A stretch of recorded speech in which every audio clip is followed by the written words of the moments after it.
All right, the attendees are coming in. Alex, Chip, Doug, Rustum. Now, Frank, I love your mustache. You know I love it.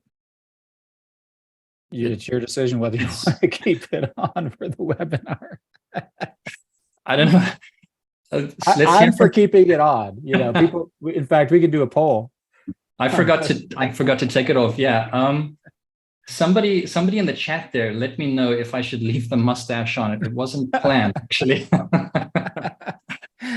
Chat, he told me to remind him, and I decided not to remind him until we got into the webinar. Okay. Selma is saying, I say leave it.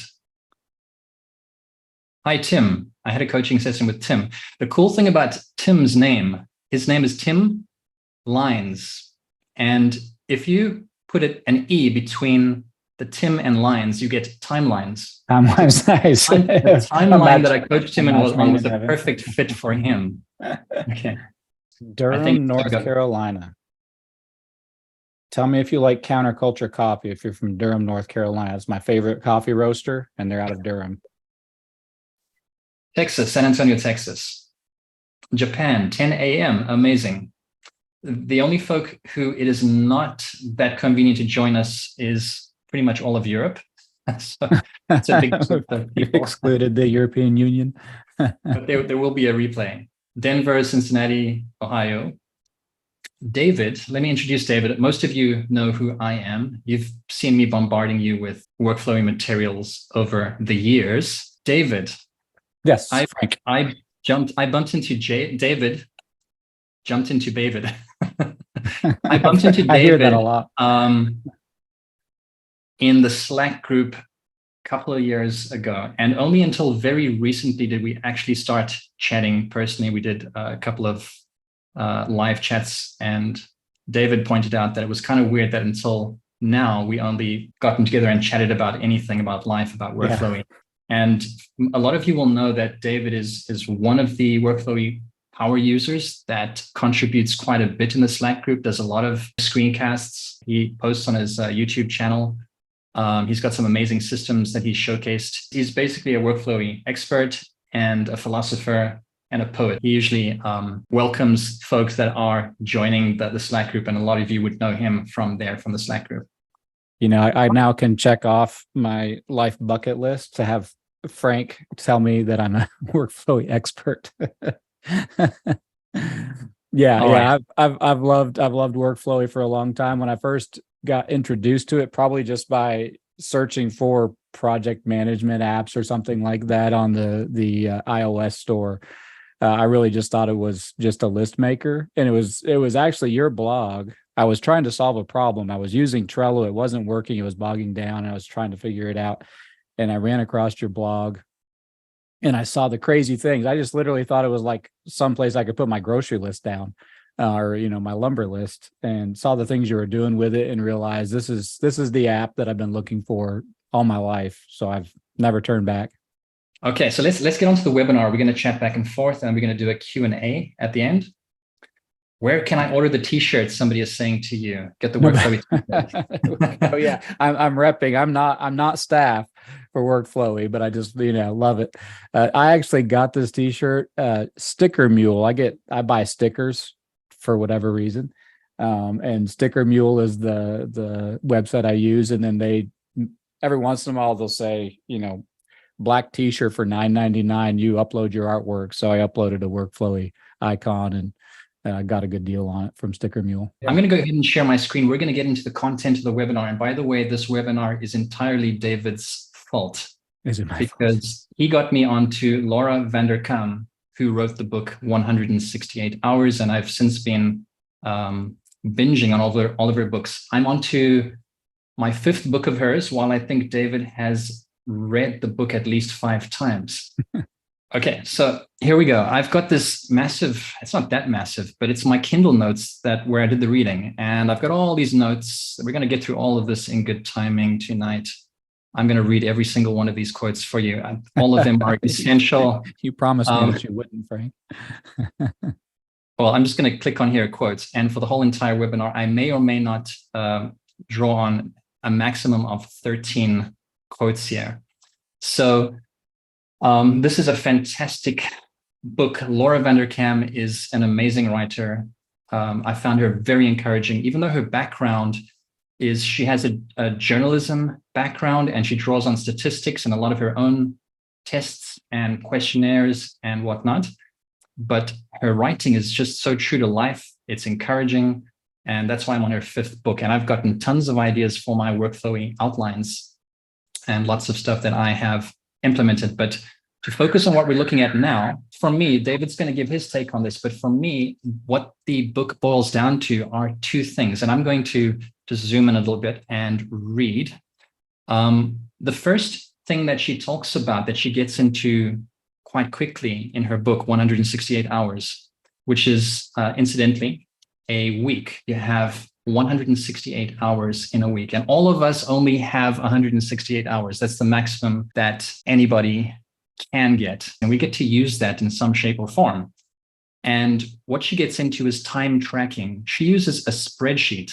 Just to read this first quote, she says, "Recording our time teaches us that we have more space than we ever imagined."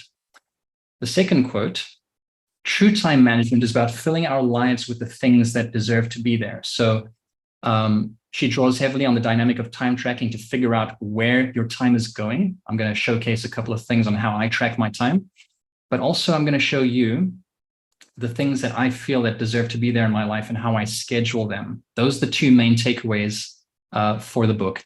Let me just throw in an extra quote there. She says, "In any given day, we might not achieve the right balance, but in the whole of 168 hours, that's a week, we can find space for anything that really matters."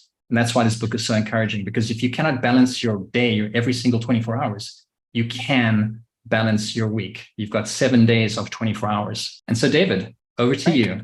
What is it that made you listen or read the book? I think you've both listened and read it about 5 times. Why do you keep coming back to it?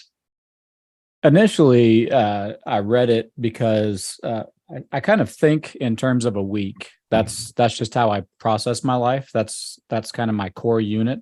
I've got my day, but days plug themselves in and kind of are puzzle pieces that make up a week. And that's just how I have seen life for a long time. So when I saw 168 hours and recognized that it was actually referring to the number of hours in a week, I immediately jumped on it. I read the book, and when I got to the end of the book, one thing had really stood out for me, and it had helped me begin to slowly filter things in my life. And it was a quote that she had, and she was talking about, you need to stop saying that you don't have enough time, and you need to start saying that it's not a priority. And when I read that, and she goes into that at length, that concept, why she thinks that's true. And I realized I have been saying I don't have enough time.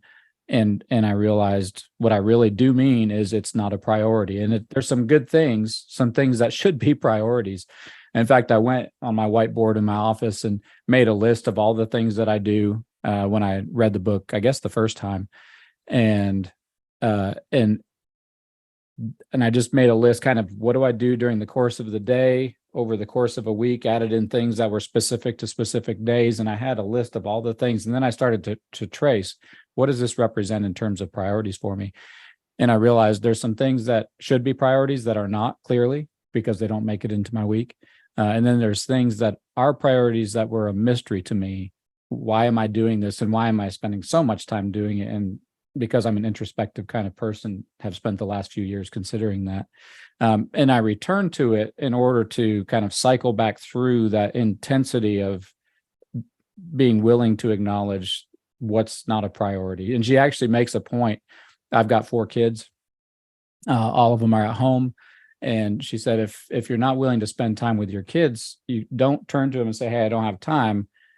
I don't turn to my kids and say, you're not a priority, because I don't think that'd be helpful. But inside, I'm realizing each time that I decide to do something besides something that they need from me, I'm actually saying it's not a priority. So anyway, that's been really important to me, as especially as a husband and father, trying to look at my life and see, am I using my life in a way that is contributing to the commitments I made to them. So that's, that's my big takeaway. That's why I read it several times, is just to kind of cycle with that intensity that she gives, with all the examples that she gives. I got an interesting email from someone yesterday after I sent out the newsletter about the webinar that was going to be just the next day. Here's the email. I found it fascinating because all of us literally do have 168 hours. So I had this gentleman who wrote in and said, I love WorkFlowy, but, and we started a conversation. And I was a little bit puzzled at first, and I do understand where he's coming from. And I wanted to bring this in at the intro because there's something I wanted to draw out of this. He says, not everyone's 168 hours is in fact the same. So a lot of productivity hacks sometimes come with an intensity and implied judgment that people aren't optimizing and that it's a moral failing and they just need to try harder. So maybe that is the case with productivity books that a gentleman had read, but not so the case with this book. It's not how do you squeeze as much productivity as possible out of life. There's parts of the book that talk about how you can be more productive with your work and projects that you want to get going, which is work, right? But for me, my main takeaway was how do I squeeze more enjoyment out of life? And there's no judgment there. There's no moral failing. It's just how do I get to use my 168 hours better? How do I hold myself more accountable for where my time is going? He goes on to say, if, say, my brain chemistry means brushing my teeth is a 5-minute internal dialogue about it before I can do it, then my 168 isn't the same as everybody else's. I just found it fascinating because we can acknowledge that some folk have a bit more of a challenge to think through things. All of us have challenges in life. David, you have 4 kids. I've got 2 kids. I got 4 dogs, 8 birds. So we're all facing our challenges time-wise in some shape or form.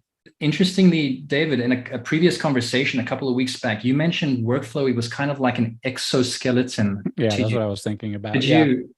And what happens when you don't have WorkFlowy? You don't have your exoskeleton available. Yeah, what this email is talking about, while I don't probably talk to myself for 5 minutes before brushing my teeth, I have a lot of really similar things in my life. And people over the years have looked at my systems and all the different iterations of it, and I'm considered by my friends and family as an ultra organized person. It's actually kind of in a sense, a panicked response to the fact that I'm 100% internally disorganized. There's no internal organization. If somebody could jump into this crazy ball pit of roiling thoughts in my head, it does not lend itself to a productive and organized life where I'm maintaining my responsibilities in a useful way. I go off the rails immediately. So I identify with that email in the sense of without something that helps me control and track my time and tells me what to do, which is what WorkFlow has become, like an exoskeleton, because mentally I don't have an internal skeleton. Like, for example, my wife does. She needs almost no structure because she just somehow bizarrely holds it all in her head. And legitimately can manage her life that way with just a few notes on her calendar. I would not be able to do that. And so I think it's really helpful both to have some systems in place that help you manage whatever difficulties you have, but also to bring it back to what the book is talking about. There are people tremendously more productive than I am. They have 168 hours. They can get more done in 168 hours than I can. But I still, like you said, that's all I get is that same 168 hours they get. So I want to be as wise as I can. My wife is kind of like your wife in that she goes on autopilot. She goes from one thing to the next. She has her planning system, but it's not something visible to me. It's just like somewhere in her head, right? Mm-hmm. But she doesn't need that exoskeleton like you need, and what I do too. You put that so eloquently when you describe it as an exoskeleton and how things start falling apart if you don't have that structure. Mm-hmm. For me, I need my journaling. I need logging. I need to constantly check in with myself where I'm at. So I've got this wonderful WorkFlowy timeline, but I have a parallel system where I'm constantly checking in with myself through my journaling, through my logging, which motivates me to do the next thing on my timeline. So I've been tracking through this Android app, which I'm going to give a quick show and tell in a bit.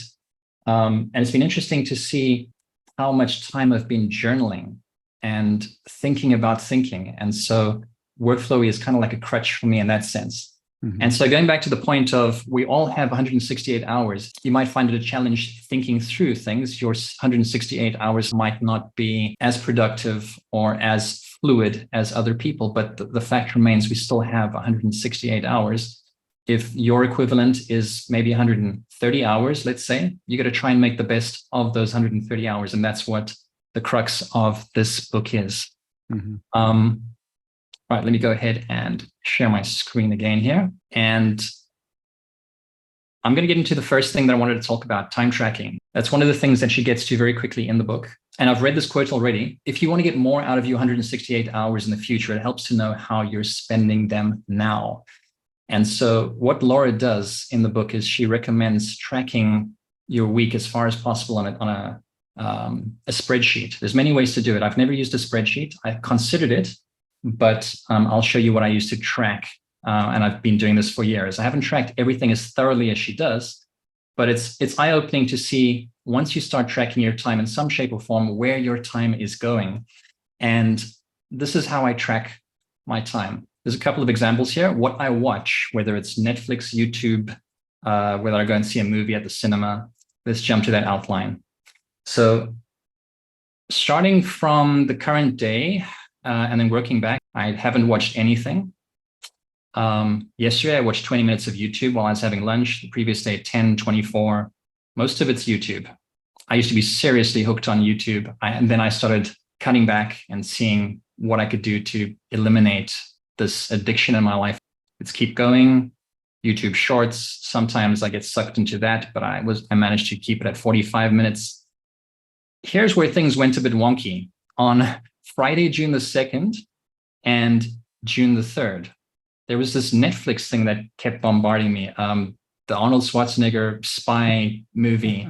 There's 8 episodes. I intended just to watch the first episode on Friday, June the 2nd. Ended up watching 3 hours. Saturday, I finished it off. I polished them all off. So there was 8 hours in the space of 2 days, which is very uncharacteristic for me because I have this policy of not starting any new TV series. But I thought I could resist the 1 hour thing. So there we go. There's my watching log.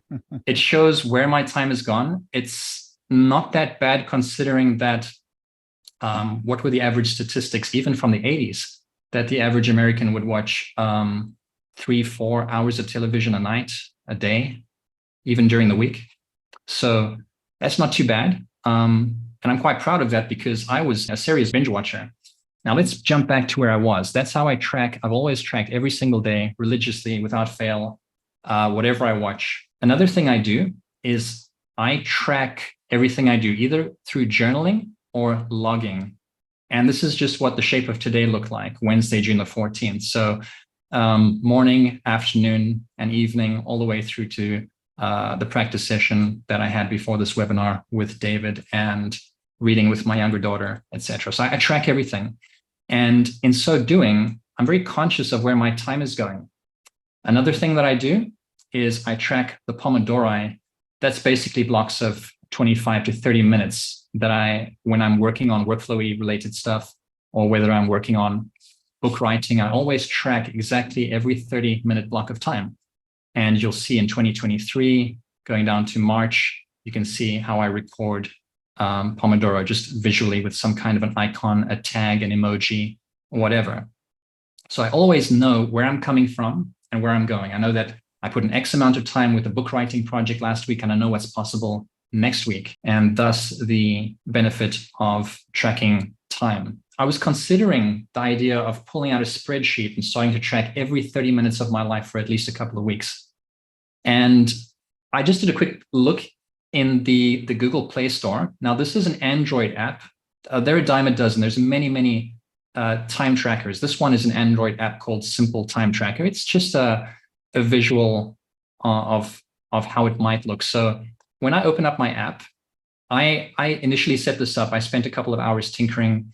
I gave each area of my life a color, a name, an icon, and simply what you do, as with any time tracking app, when you're actually doing it, you tap or click on the actual thing that you're doing, and it will start tracking your time. That's the first page, and then it gives you a running list of everything. So this was from earlier today. You can see that I spent 35 minutes at this point from 10 to 6 p.m. my time a couple of hours ago.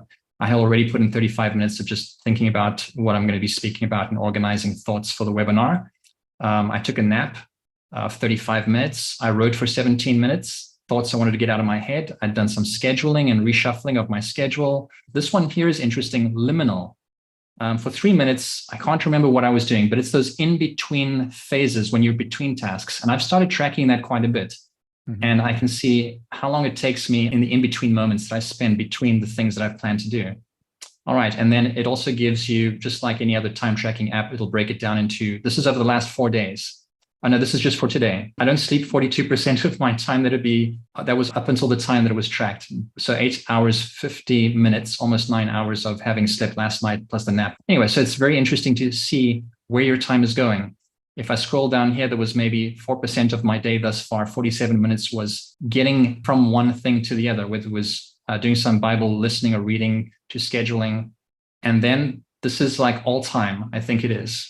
Of the last 4 days, I've slept 34% of my life. So I'm loving this. For somebody like me, this is cathartic. First time I've ever used an app to track every waking minute and sleeping minute, 24 hours a day. And so I'm now, loving that. Are you gonna share that with your wife and get her feedback on the breakdowns of how you're spending your time? I might not show that to her until I've garnered up a little bit. You see, Deneb, my wife's name is Deneb. That's one of the constellations. She's a twin. Her sister is Mira, and her dad gave them the name of constellations. So if I go and get the stats on that, it is embarrassing how little time I've spent with her. So, you want to boost that a little bit first. I'm going to have to boost that before I show her. Yeah, but I've been working hard and spending time with the family, whatnot. So this is just an amazing way of being conscious of your time. There's a couple of questions before you move on. Yeah. Cal asked, so Frank, what are you doing with the data? And then Vaughn Seward said, do you log start and end times with the app, or just when you start something new? What about forgetting to stop tracking something? So to answer that question, you're able to go back and change the times. You're able to change one activity into another one. It basically covers everything where you haven't started to track yet, or you've pressed the wrong thing. You're able to change things quite easily. But what was the first question there, David? What are you doing with the data? Yeah. Well, it's just very interesting. And this is where we're going to get into the meat of this webinar, is once you figure out where your time is going. So if you know you've been blowing 30 hours a week on binge watching, which is not that difficult to do when you're in a binge watching state the way I was a couple of years back, you know where your time is going. So that information really, really helps. You know how much time you're spending on video games or watching or hobbies, the important things in life. And then it's just the eye opener. So for me, I've been tracking my time in multiple ways for years now. And so even when I was binge watching, I knew exactly how much time I was spending. And when you know that, you know what needs to go in order for you to bring in the other things in life that bring you joy. And that's what I wanted to get onto right now. And then we'll hand it over to David, and he's going to give us a matrix that he has. I think it's quite smart. All right. So let's go on. That's time tracking. So whatever shape and form you want to track your time, gather that information, know where your time is going, and you'll actually discover our time is going into sinkholes and places that we didn't realize how much time was going into that area. So some of you that joined us on the last webinar, I gave a quick glimpse of a list that I have in WorkFlowy called 100 Dreams. Now, this is a quote from the book. Laura says, as you look over your list of 100 dreams, consider whether any involve ways you played as a kid, ways that consumed blissful hours when you didn't have to worry about making a living or impressing anyone with your job title. So I got to thinking of a lot of the things I used to do as a kid and up until adulthood. And I was wanting to go back, like bird watching. I started bird watching about 1.5 years ago, but I started thinking about how I could infuse a lot more of those things that bring me joy into my week by scheduling them. And so here's a simple question. What would you like to be doing in your 168 hours? And that's the main thing that I got out of this book. Not so much how I can do more projects and be more productive, but how can I be doing more of the stuff that I love doing? And that'll take us to this list of 100 dreams. I only have about maybe 16, 20 items on there, haven't counted. So it's not quite yet at 100, but there's some significant things here, all of which I have actually put onto my timeline. I've scheduled these things. Now, where the alignment thing comes in is that I've tried to make most of the things that I'm trying to squeeze out of life, those joyful moments, those things that make me think I had a great day or I'm looking forward to this tomorrow. I want to do those things, kill two birds with one stone, and spend quality time with both my daughters, my wife as a family, my father-in-law, the extended family, people that are important to me. So I'm trying to find overlap and alignment with the things I love doing. And I'll give you a couple of examples over here. So things that I can do weekly. And I'm so excited about these things because I started, when you read this book, you'll get the sense that you really can, if you really want to, as you were talking about earlier, David, you got to prioritize and schedule those things that are important to you, you know, as a parent or whatever role you have or whatever it is that you're trying to squeeze out of life.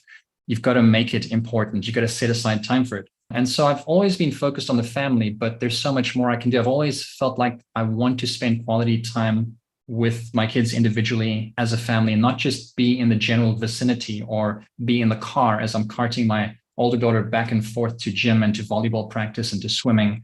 That we do squeeze out quality time in the car.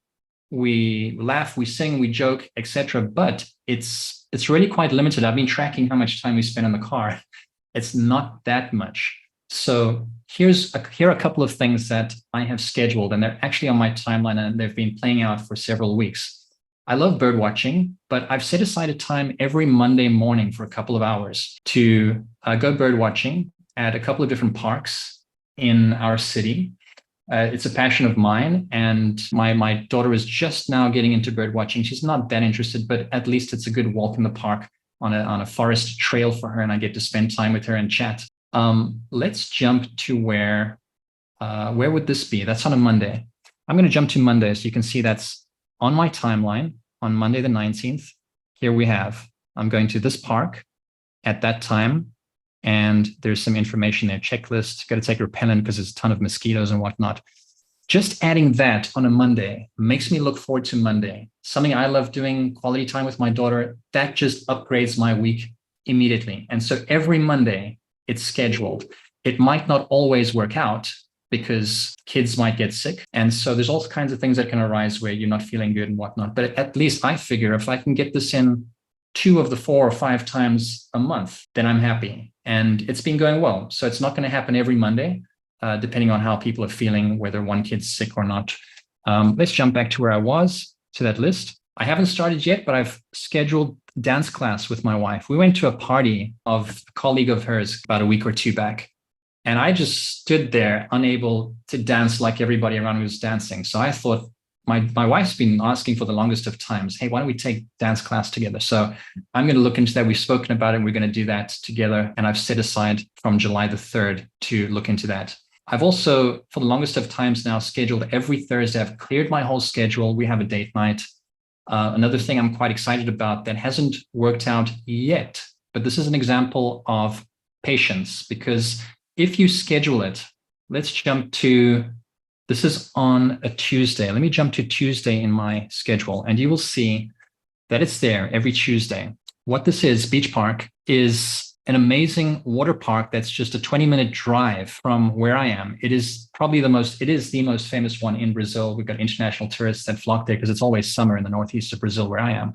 But I live so close to this park, it's really expensive to get in. But my wife, being the planner and the organizer that she is, about a year back got us a 5-year membership. So we can go any time of the week, whenever it's open. And since she got it a year ago, I haven't been to this amazing place with amazing rides and slides and crazy things. I haven't been there for a year. I'd been there like over a year ago. So I've scheduled this on a Tuesday. Now I find this real interesting because usually what this book really motivated me to do was to think out of the box and to be creative. Typically Monday to Friday, I wouldn't think of doing stuff like that. This kind of thing is reserved for the weekend. It's like the rules are, you don't go to Beach Park unless it's on the weekend. But who made that rule? And so what I did is I had to patiently clear my schedule out on a Tuesday. And what that means in many cases, you'll see that conflicts with a 2 p.m. swimming session for my younger daughter. And I had to do a bit of convincing with my wife. And I take the younger daughter there, but she insists that my younger daughter goes on a Tuesday and Thursday. But I had to convince my wife. I said, what do you think is better? A 30-minute swimming session on a Tuesday, or going with dad and older sister to Beach Park where she can swim if she wants in a wave pool for a couple of hours. How much better is that?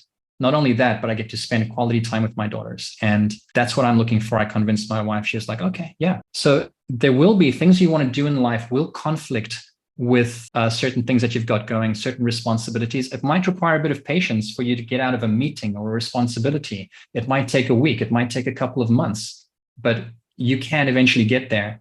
And then the other thing is that not everybody's going to be on board to do these things, or it might not be possible because the younger one, since I scheduled this thing that I'm so excited about, the younger one was sick for about 2 weeks. And then the older one got sick with the flu and they're both better. So next Tuesday is our first opportunity to go when they're not sick. So I had to wait for that to happen. But the great thing is that this is scheduled every Tuesday and I will see it every Tuesday or actually Monday night, schedule it out for the next day, plan, and we're off. The thing that's interesting about that, and in particular, the beach park thing and in the bird watching thing, I don't know so much about dancing if you have this native internal desire to dance, but I know you love to bird watch. And so when you look at what am I doing with my week and am I doing the things that I want to, spending time with your kids was one of those things. And so you tapped into this powerful drive to bird watch and linked it with that. And so you have this internal alignment, not just in theory, I want to spend more time with my kids, but I get to do this while I bird watch, which is super cool. It reminds me of my dad, intentionally or unintentionally. I don't have any idea, but looking back on especially my teenage years, he was a fantastic dad of teenage boys because we worked like crazy. We worked on the farm and we just flat out worked from 4 o'clock in the morning until nighttime. And he was fairly strict with us and there was always so much to do. But if our interests and his interest happened to overlap a little bit, he would harness that. So he had always loved sailing and taken sailing classes when he was a kid or, in college. And I got into sailing and bought a sailboat. And when I think about my childhood, I think about going sailing with my dad because at every opportunity, both of us were wanting to sail. And so it kind of tapped into his desire as a dad to spend time with his sons and teach and talk with us. But he did it in combination with something that he naturally wanted to do. Whereas, I wanted to go rock climbing, which he had zero interest in. And he was fine listening to me talk about how wonderful it was, but he wasn't going to go do it with me. So finding those overlaps of what you in theory want to do and what you actually internally feel the desire to do all the time is a pretty cool mechanism. It's really exciting. I've got something planned and I can look forward to something every single day of the week. I haven't figured out Friday yet. I mean, Friday is a cool day and I do a lot of cool things, but I haven't figured out that one thing that is as exciting as the things I've planned for every other day. And that just upgrades your week. Just doing one big adventure or one medium-sized adventure. And then when you start adding in more layers, it just energizes you. You're looking forward to your weeks. The productivity flows off of that because you're prioritizing, making space for and scheduling and clearing other things out so that you can do those things that you've always professed to be important to you, but never got around to scheduling. So David, I'm going to hand it over to you. I want you to give your impression of the book, a couple of things that you want to show from there. Yeah, so go ahead. I always go straight to what most people consider overthinking, but to me, it's just thinking. It doesn't feel like overthinking to me. And so I've done a deep dive into trying to understand how I can package my weeks in order to produce overall, not just within that week, but week after week after week, produce the kind of life that I want on the one hand, but also that I've committed to as a husband, as a father, as a person that goes to church, as a citizen, as all my areas of responsibility, as a business owner, as the person who manages the finances and estate here. I call it the estate. It's just our house, but it feels nice to call it the estate. So I've taken on all of these commitments and I want to put into each week and into the pattern of each week, the things I need to do to carry out those responsibilities. Also, there's a lot of things I want to change. There's things where I'm failing, where I'm recognizing that I'm not carrying out my responsibilities in a way that I consider adequate. So I'm always trying to think through how can I improve that. And so combined with kind of that powerful thought from 168 hours of stop saying you don't have time and start saying it's not a priority, and really looking at my priorities, Right. is something I have been doing over and over and over again as I've read the book and reread it. And then in shifting from being a project manager, which was not a good fit for me and led to a lot of catastrophic, stressful situations in my life, to painting, where not only am I kind of making the same amount of money and doing the same kind of construction related work, but there's been a whole host of consequences not at the career level, but downhill of that. When I wake up in the morning, I don't have to decide whether I'm going to exercise or not. Whereas when I was a project manager, I had to think, I want to exercise. I know I want to, but where am I going to fit it into this day or into this week? And it was really hard. I might do it for a week, but then it would break down. So David, how long did it take you to transition from the project managing projects to like scaling things down, zeroing in on the painting? From one perspective, within the course of one bath remodel, and from another perspective, about 10 years. For about 10 years, I knew I'd wanted to make a change and would think and talk with Gracie about that and try and come up with a scheme that would work. COVID hit. I got scared that people weren't going to be spending, $30,000 to $200,000 in the kind of mix of what was going on with COVID, and nobody knew what was going to be happening. And I saw people starting to make decisions to kind of keep their resources close to them instead of spending them, as everybody was waiting to see what was happening. So that was a real trigger. And then I won't go into all the thinking about why I made the change, but I started out doing a bath remodel and another remodel at the same time. And from the beginning of that to the end, I had made the decision and kind of processed all the things I've been thinking about for 10 years and decided to make the jump. And actually on that job, I was planning on getting a painter, and I decided, you know what, I'm going to transition right now, and I'm going to be the one who actually paints this job. I stopped taking project management jobs, and I started letting people know that I was going to be doing painting. And so within a couple of months, the business picked up. One of the things that I've thought of quite a lot is that is this true? You get a lot of audio listening, like audiobooks in while you're painting. Is that like one of the major decisions to get into painting? So you could just be listening to audio. That's one of the ramifications. Yeah. I mean, I love it. And I can't really do that when I was a project manager, because it's all project management is mental thinking and how to put things together. Whereas painting is not mental thinking. It's a small section of mental thinking, and then hours and days of just deploying is kind of more like agricultural work to me. You don't know this, but I visited your site and you talked about how you loved straight lines. I do love straight lines. Yes. Yeah. I would drive my painters when I hired them absolutely crazy. And their employees absolutely crazy. They hated it when I showed up to the job and they realized this was a Dave Clark job, because it was going to be real picky. So anyway, I realized I'd made a career decision, but that was making differences about what kinds of projects I was taking on. And then when I woke up in the morning, what kinds of decisions I had to make and what kind of things I had to put on my task list. So just as one example of many, many, I stopped having to decide whether to exercise every day, because that is the nature of the job. I'm there climbing ladders and rolling and, picking up paint buckets. So I automatically incorporated exercise into my work. So thinking about not just at the career and the financial and the direction of the career, but all the way down through kind of your commitments that you're making and the projects you'll accept to fulfill those commitments and the tasks, and then what you actually do, what your actions are, is something that I've been pretty aware of. I'm going to go ahead and share my screen. So that was something that was on my mind. Share. Is that coming through?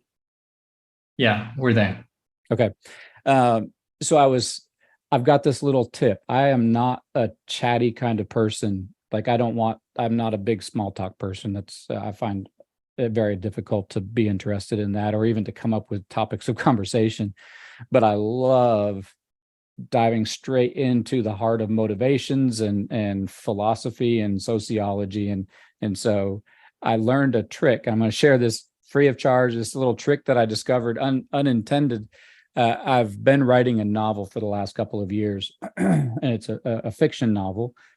And as I've been going through the last couple of years, I realized I would be looking at somebody who I know and realize, oh, I'm actually basing a character on some trait in this person. And I would recognize a character from the book as I would be talking to somebody. And a good friend or she's a family member of ours, extended family, was somebody that I was basing the sister of the main character on. So I said, hey, it's been a long time since I've been a teenager, your age, around 20 years old.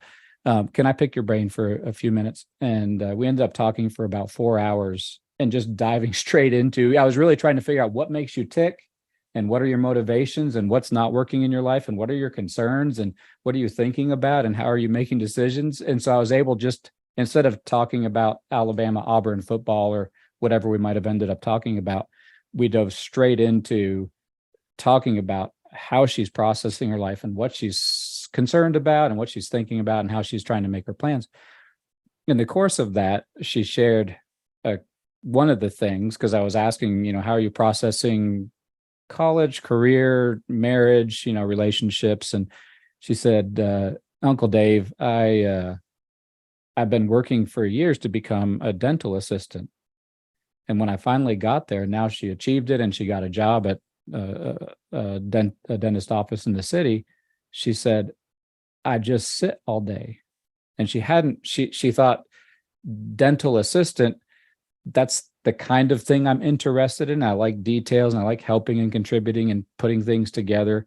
But what she hadn't put into place was the fact that she would literally be sitting 8 hours a day. And she's a super active girl. Like when I drive out our driveways, they live close to us, I'll see her out running and she's out hiking, and she loves to be really active and she loves to work physically and move around. And it was just this big shift to realize I'm doing what I want to do, but it's not actually what I want to do, or at least an aspect of it's not what I want to do. But who thinks about that when you're making career decisions? What am I actually going to be doing when I wake up in the morning and go to work?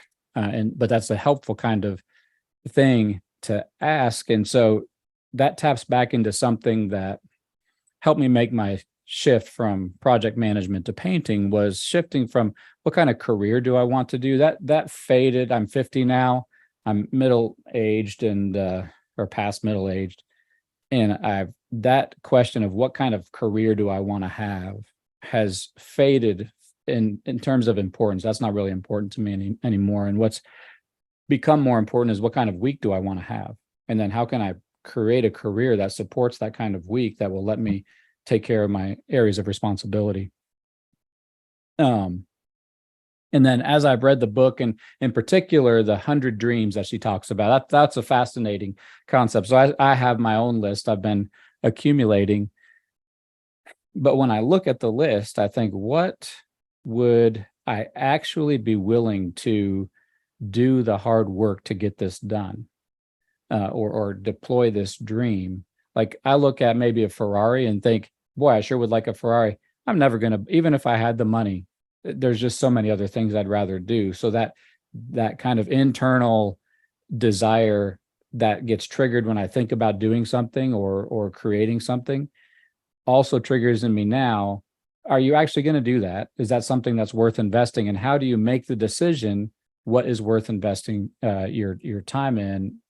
And that taps back into the book. This is a quote from the book. It's not a priority.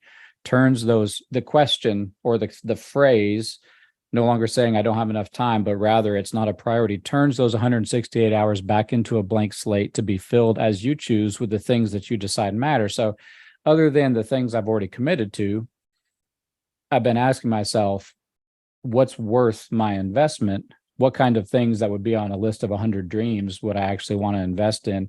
And that, if you see me thinking about that, it's just me sitting here for an hour, just blankly staring, or taking a few notes in WorkFlowy. But it's actually really complicated to think about not only is this something I think I would like to do, but do I actually want to do all of the work? Like I might like to, have a nice Jeep. I like Jeeps.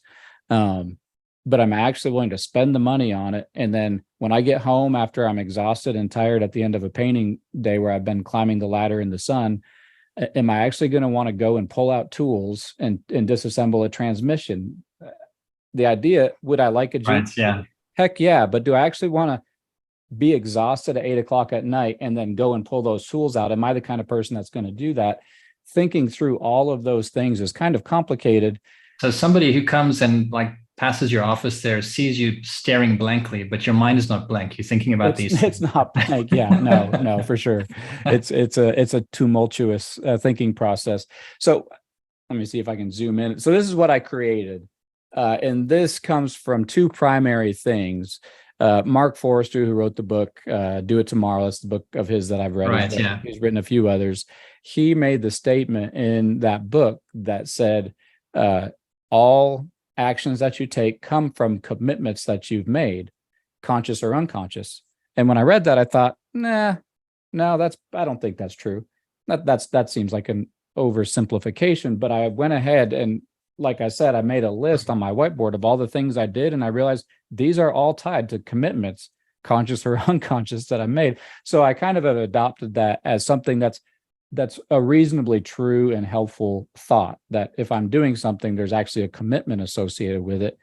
And then I guess it was about 6 months after I was thinking through that somebody on like a TikTok video said that every commitment that you made comes from a desire that you have. And similarly, I thought, no, that's probably not true. But I started inspecting it and I realized I can easily assign a conscious or unconscious desire, like an overt external desire or some kind of deeply buried internal desire, to every commitment that I've made.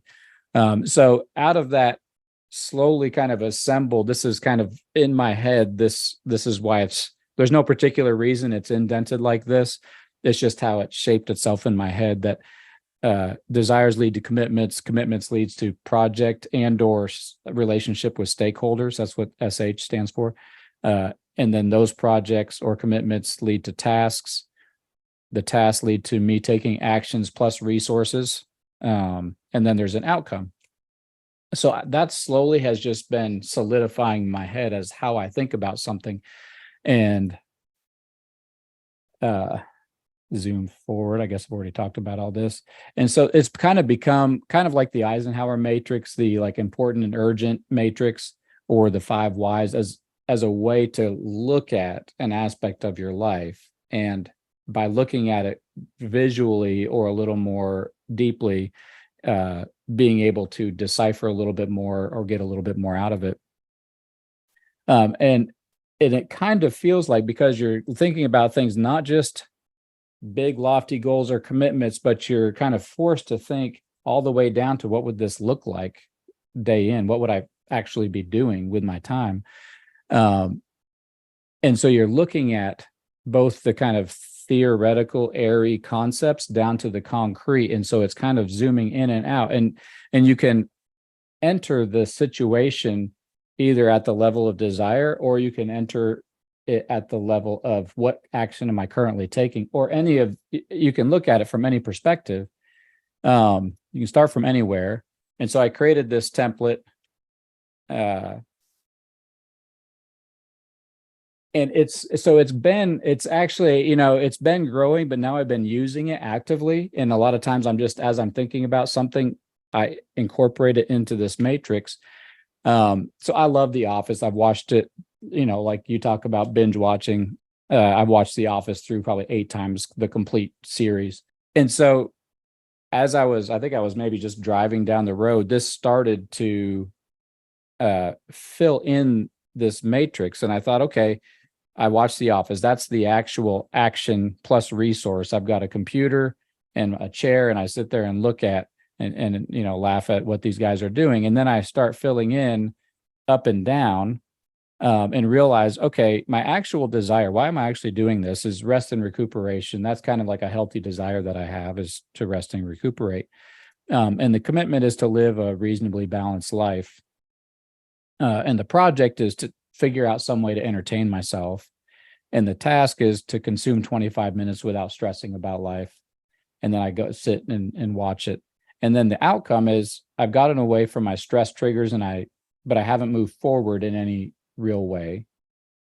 This is one particular interesting loop is when you put the outcome next to the desire, which I'd never done before. And the hundreds of hours that I've watched The Office, I never actually thought all the way through it until I put it into this matrix and realized my real desire is rest and recuperation. And then I can ask myself, is the outcome rest and recuperation? The actual outcome is I've gotten away from stressful situations. Not a bad thing, but it's not really rest and recuperation. And so the next time I watch The Office, I can at least recognize you have a goal here. Is it actually fulfilling that goal?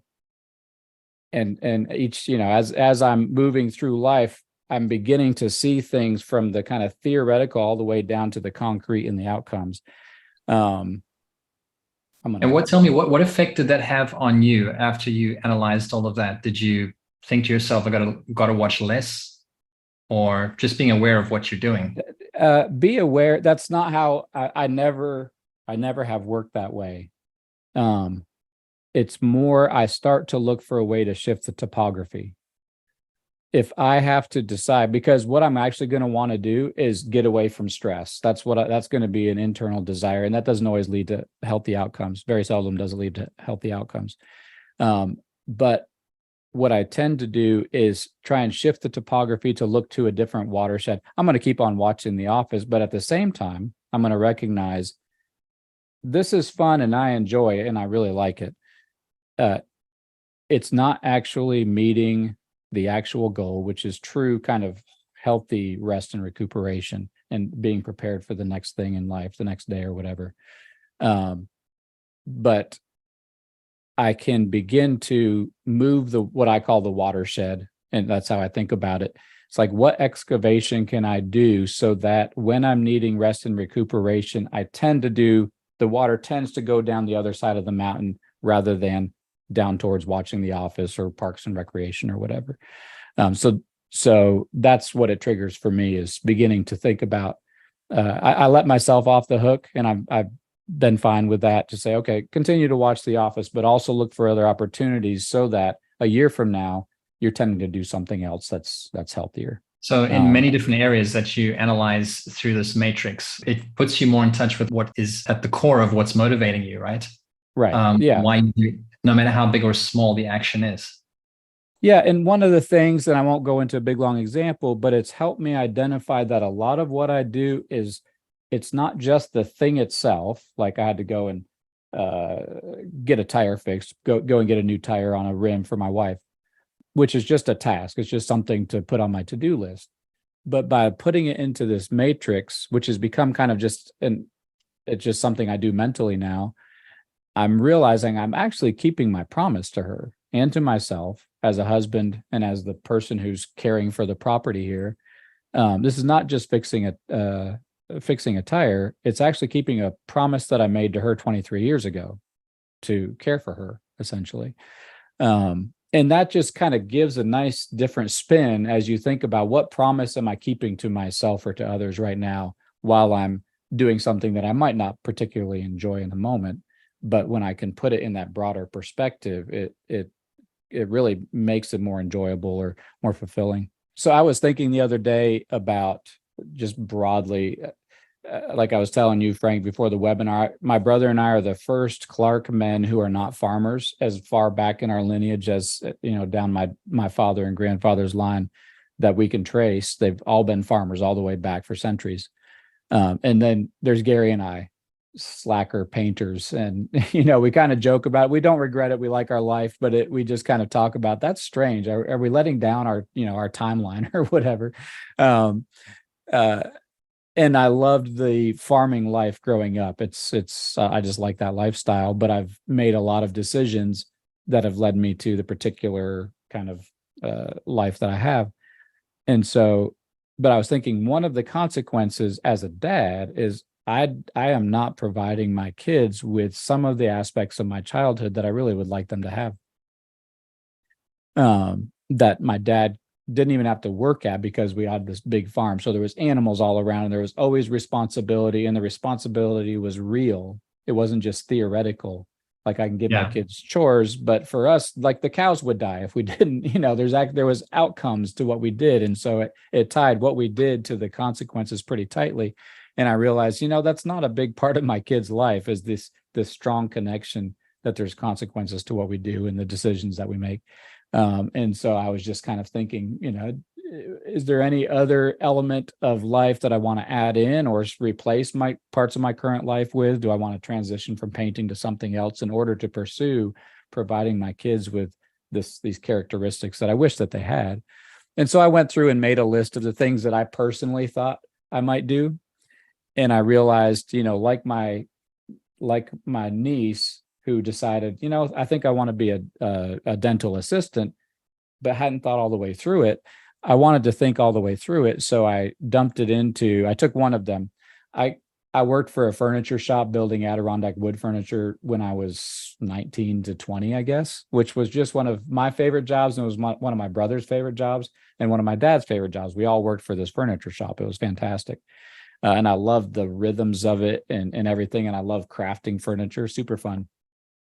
And so I just thought, well, I know that's something I do enjoy, but what would it do to plug it into this matrix and think through? And I'm not going to read through all this. I'm not going to take the time, but it was super helpful to actually look at, what are the desires? What are the commitments that I would need to make and the projects that would come out of it, all the way down to who are the stakeholders? Like, who am I interacting with if I'm a furniture maker? Who would I need to daily or weekly interact with? And then what would the tasks be? And what would the actions and resources be? And then what's the outcome? So a lot of introspection there. This looks like a bigger outline than some of the other ones. It's a bigger decision. Well, so I was just dumping things in, and I'm going to take a few other things just to play around with it and see if there's any other decisions I want to make career wise, or if I want to add in some aspect of our life. I don't have to stop being a painter to have a garden and some cows if I wanted to do that. So anyway, that's been really a helpful matrix for me to look at, a big cross section as I pursue thinking through what she recommends in the book with 168 hours. You have this blank slate that you are choosing to fill in a certain way. It doesn't have to be filled in that way. Decide what your priorities are, and then you can push other things aside in order to pursue your priorities. So this has been my way of processing that. So Dave, I got a question here. I thought it was interesting from Kel. Kelvin from I do. Untangled with Ksenia. Is the moral of the story better to be self-employed to make this work? You both seem to have the control. How about someone who doesn't? Just stirring. Thanks, Cal. That's what you always do, is stir. Yeah. I don't know the answer to that. That's the choice I've consistently made for myself. And I've thought often about getting a job for a contractor, or getting a job for, a painter, or getting a job for a development company to pursue some of the things I want to do. But for me, it comes down to, I don't want to cede the control over my daily lifestyle, unless something comes along that just meshes so well with it. And as long as I can pay my bills and take care of my responsibility, I feel the freedom to do that. If I couldn't do that and I lost my arm or something falling off a ladder and could no longer take care of it, I'd have to do something. But yeah. In my case, I got my foot in both worlds. So I have a full-time job with WorkFlowy. I got a boss. So I'm not self-employed, but it sometimes feels like I don't have a boss because I got a really great boss. And the other thing is I've got flexibility with time. So I can work at midnight if I want. I can work in free spaces during my day. And that gives me the time to be available for family. It gives me time to do other projects and try and balance my life somehow during this crazy 168 hours we have. So I feel like I'm self-employed. I am, but I still have a full-time job there. So nice question from Kel. Yeah, I think let me follow this up one point she made, and I thought this was fascinating, and it's easy to miss. I don't know how that's showing up. Is that showing up fine for you guys? Yeah. Is if you subtract out 50 hours for work, and then what's 8 hours times 5 days is 40 hours for sleep. Is that right? Did I get that right? Yeah. Oh, it's 7 times 8 is 56. So 8 hours for 7 days. Oh, times 7. Yeah. It's, times 16. So after sleep and work, you still have 62 hours. And then she did a few other things, eating food or whatever, your meals. The point she made is once you take out just the basics, you still have a tremendous amount of time. That was really illuminating to me. So even somebody who does work full-time, 40, 50, 60 hours for an employer, once you do that, and once you sleep and eat and take care of your basic needs, you still have 40 to 50 hours to fill with what else you need to. I've got a lot going work-wise, but one thing I'm blessed with is the flexibility to shift and change things around. But I've got to think out of the box and be creative as well. It's not the easiest thing, and I got to make some tough decisions from time to time. I like what Tim said. Timeline, Timline, 1% better every day. I think about that. Like, I've stopped thinking I'm going to solve all my problems, but I think, how can I make that a little bit better? And often there's no reason I can't just substitute something in that's a little bit better and make things easier. Right. And that 1% better is not everything goes as planned as I want every week. Some of the things fall by the wayside. Some are not possible because I can't overlap or find alignment with people. But as I was saying, just with a little bit of patience, if you're seeing the same thing scheduled weekly or monthly, you can begin to either chip away at a project, or maybe this time the thing that you've planned will work out. And more often than not, it does. If you don't plan it, then you've got a 0% chance of it working out. So things don't always work out as planned, but the timeline is, and WorkFlowy, whatever system you got going, that you can begin to schedule things instead of just having it be an intention, but never getting around to doing it. So the things I've got scheduled, I don't really need to think about doing them. They're just there, because just like you sit there staring off into space, but there's a lot going on in your mind and you're busy going through your matrix and you're figuring out what's at the heart of what's motivating you. All of those thoughts, there's a lot of work that goes into that, to getting to a decision, deciding what it is that you want to do, and then ultimately scheduling it. If you don't get to scheduling it, that last ultimate step, it's never going to become reality. Mm-hmm. And that's why with my timeline system, there is nothing else to do but to schedule it. It's got to go somewhere on your timeline. So David, I know that you've been tinkering around with my timeline, and you jumped in with both feet, you immersed yourself in it, and you're coming up for air, and are you going off in a different direction, or starting to bring some other stuff in? Not going off in it. It's too good. It's too good for me. So yeah, I've not gone off in a different direction at all. I have, for better or worse, I love my board view. I love my board view so much. So for about 2 months, I used your view, which just had the today and the months and other, and so it's very, very minimalistic. And so I used that, loved it, felt the cleanness of it. The nice thing about WorkFlowy is in 5 minutes I can have my board view back and everything is back where it goes. So I put that back into place.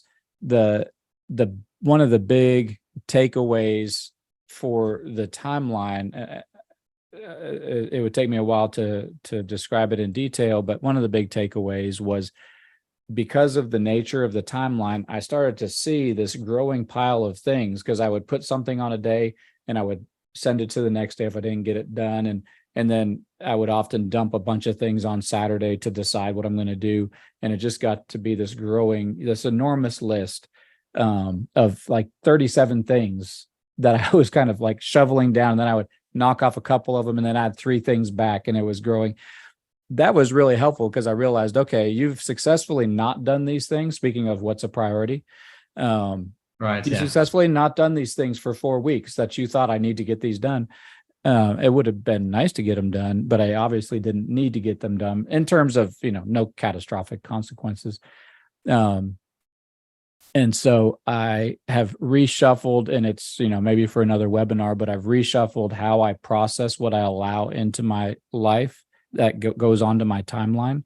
And it's either a promise that I've made or a commitment that I've made in an area of responsibility to someone, and is fairly clearly defined. And those all go on. Everything that I do in terms of fulfilling my commitments, I do in terms of like a flywheel that's now embedded in my timeline. And I've finally realized, oh, that's what all those things are. Those are commitments I've made that I want to make sure that I get done.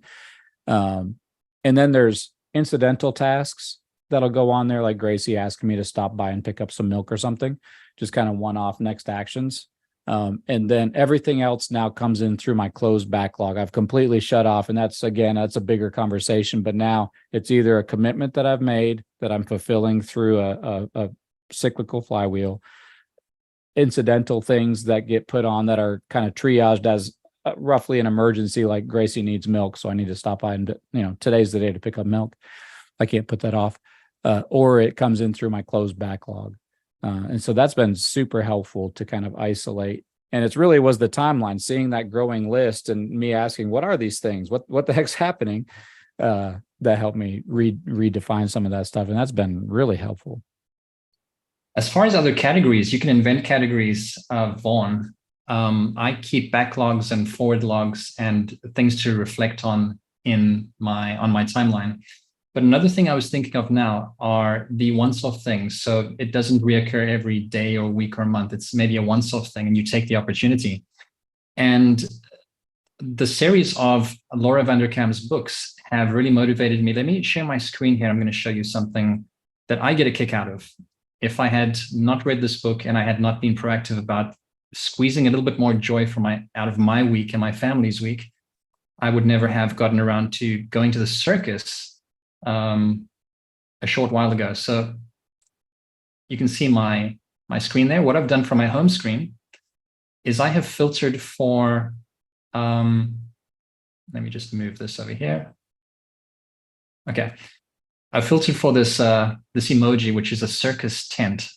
If I zoom in here a little, you'll see that. And the two instances, I found this fascinating because once upon a time, this was in a forward log, which I've just turned on its head. It's the concept of a backlog, but when you put it into your timeline, you call it a forward log because it's all ahead of you.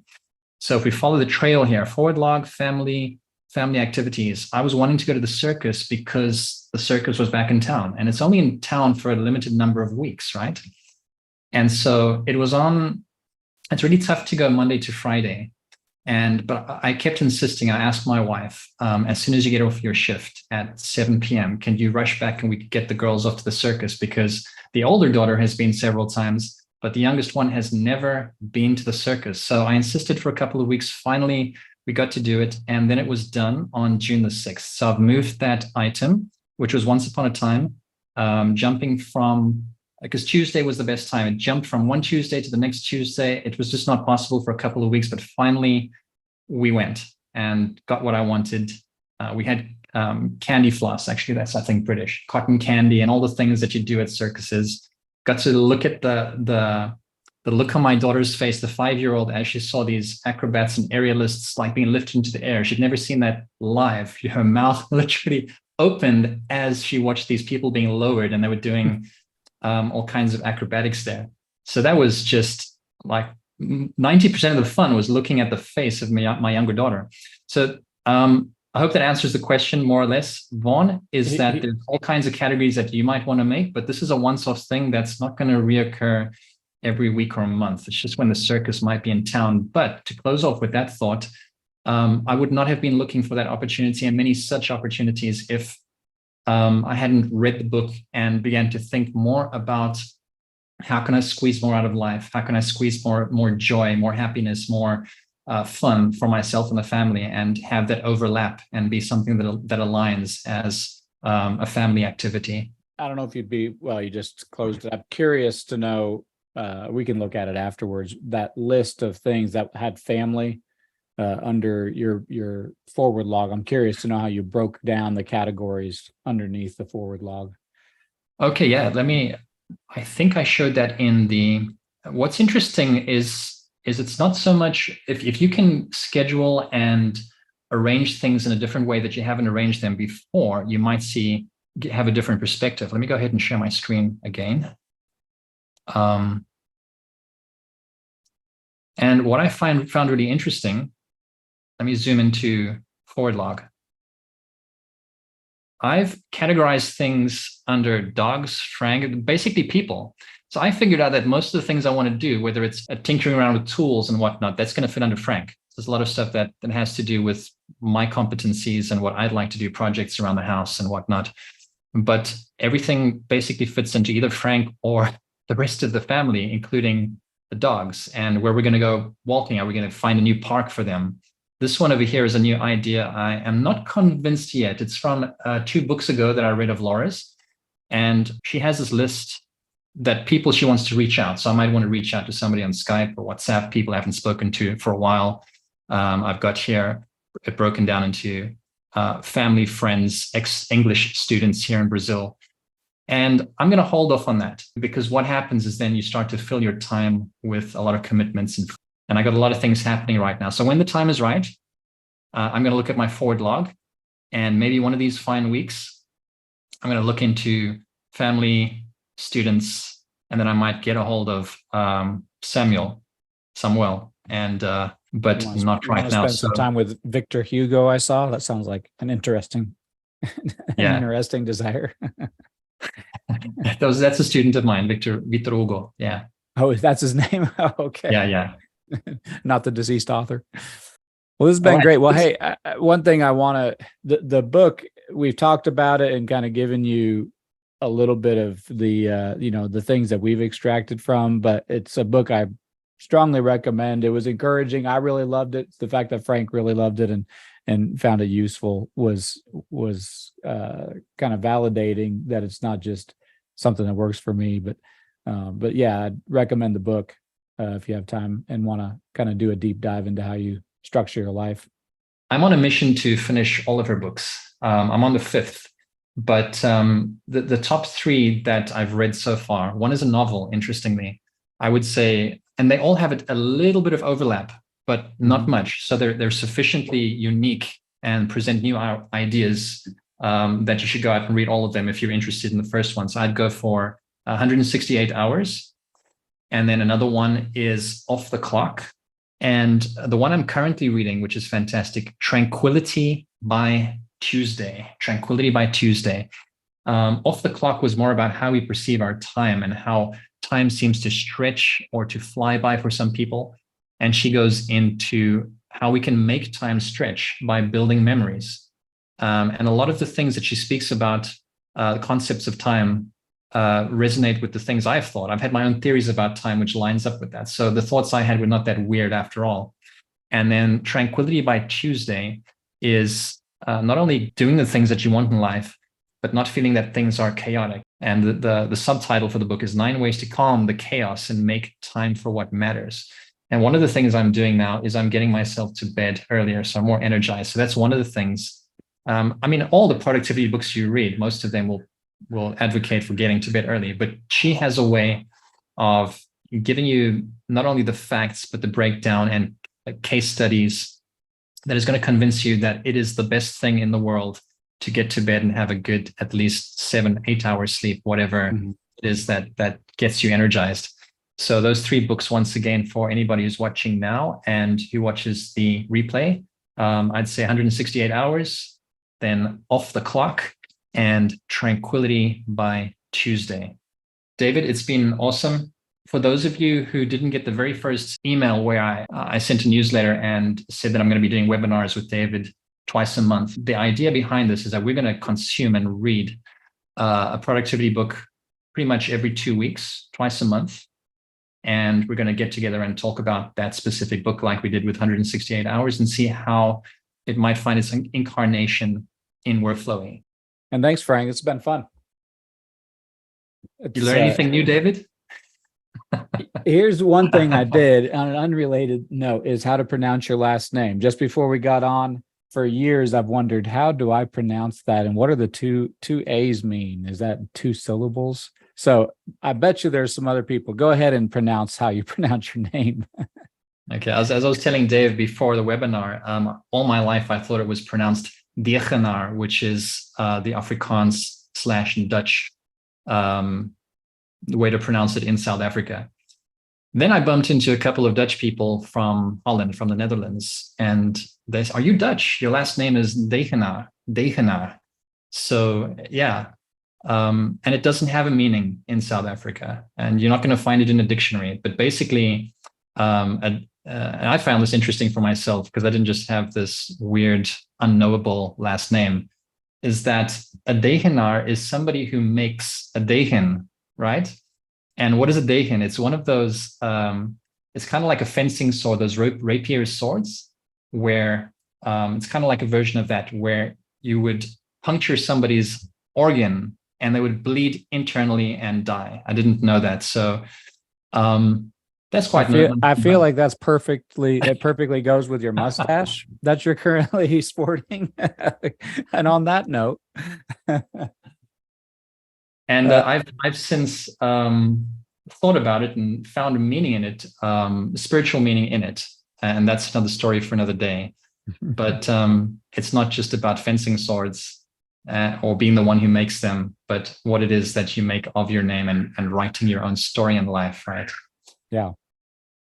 Thanks, guys. It's been awesome to have you. What we'd love to do for the next webinar is we can promote anyone from an attendee to a panelist. And as you know, with Zoom, when you're a panelist, you can speak live. So we can see your video if that's what you want us to see, audio, and you can have a chat with us. You can ask your questions that way, a little bit more interactive.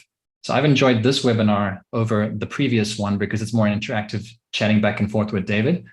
But we'd like to, Kelvin, Bob as well. I've chatted with you guys live in Ksenia's Untangled meeting on, I think it's a Google Meet, right?